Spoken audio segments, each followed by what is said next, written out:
Okay, welcome to this edition of the Native News Update. I'm your host for today's program, Paul Demain. Many of the stories read here can be found at our website at IndianCountryNews.com. Here is the news from the day from the Associated Press and other Native news sources. A federal magistrate judge held a bond hearing April 13th in Rapid City, South Dakota on whether Richard Marshall, one of two men charged in the 1975 murder of Anna Mae Aquash, should get out of jail.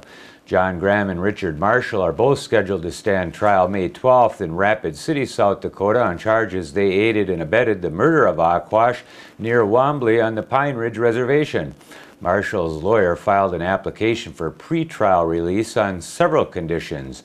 Those include that Marshall stays away from witnesses, does not drink alcohol or use drugs, checks in daily with authorities, always will be with his girlfriend or employer, and wear an electronic bracelet.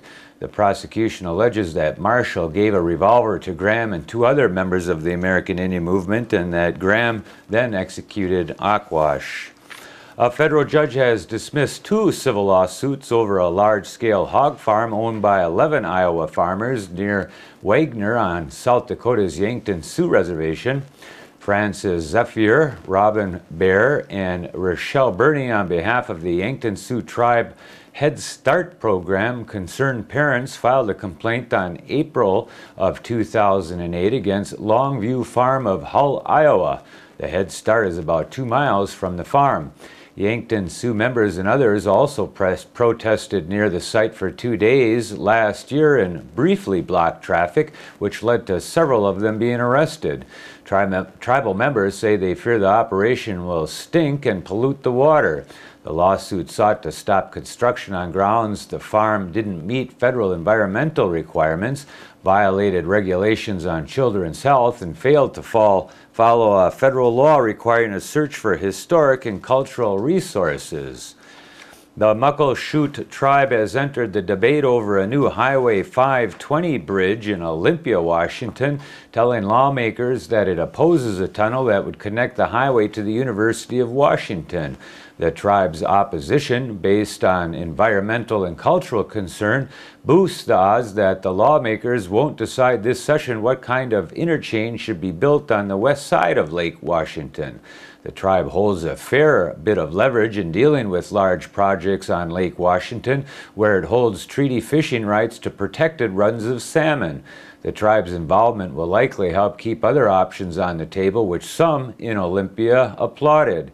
Building a tunnel under the cut would require digging ditches that could disturb fishing access for several years and could stir up sediments, ultimately harming the fish. A Native American who served as the Attorney General of Idaho was nominated last Friday to become the head of the Bureau of Indian Affairs. President Obama nominated Larry Echohawk, a law professor at Brigham Young University and a member of the Pawnee, to the post.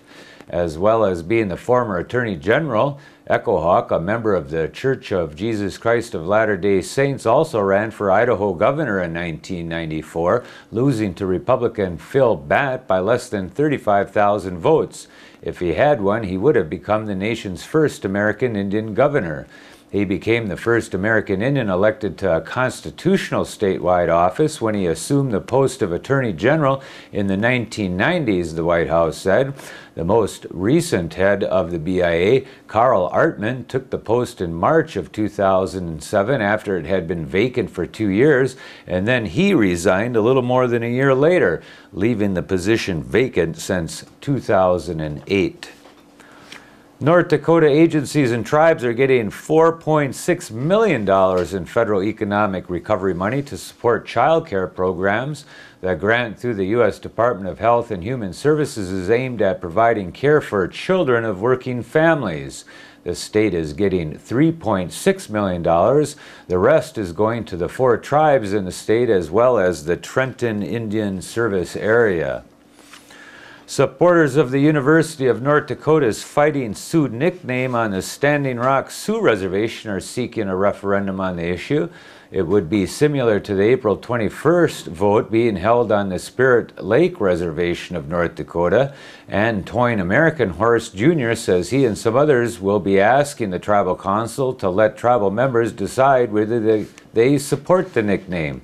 The Standing Rock Tribal Council has not only opposed the nickname, it also voted to ban a referendum last June. Under a legal settlement with the NCAA, UND needs the blessing of both tribes to keep the Fighting Sioux nickname into the future. The Seventh Generation Fund and the American Indian Law Alliance warmly invites you to attend the Global Indigenous Women's Caucus meeting slated for May 14th and 15th at the UN Plaza in New York. This two-day preparatory meeting is for Indigenous women. It is a venue and time to come together, strategize, share best practices and pertinent information from their communities and nations, and to help develop policy recommendations for the UN Permanent Forum on Indigenous Issues that will take place May 18th through the 29th at the UN headquarters in New York. Co-sponsors currently are the Seventh Generation Fund, American Indian Law Alliance, joined by the Indigenous Women's Network, the Hararu Commission, and the grassroots organizations operating together in Sisterhood, also known as Groots International of Canada, and other organizations to be announced soon. You can get more information at www.7, that's the number 7, GEN fund.org.